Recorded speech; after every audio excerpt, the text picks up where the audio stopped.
కొంటిచూపు కన్నయ్య శ్రీకృష్ణుని జన్మాష్టమి వేడుకలు సిద్దిపేట జిల్లా మిర్దొడ్డి మండల కేంద్రంలో ఘనంగా జరిగాయి।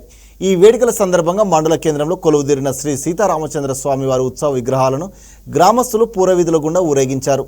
చిన్నారులు గోపికమ్మ వేషధారణలతో పలువురిని ఆకట్టుకున్నారు। అనంతరం రామాలయం ఎదుట చిన్నారులతో పలు సాంస్కృతిక కార్యక్రమాలు నిర్వహించారు। చిన్నారులు గ్రామస్తులు ఉట్టికోటే కార్యక్రమంలో పాల్గొన్నారు।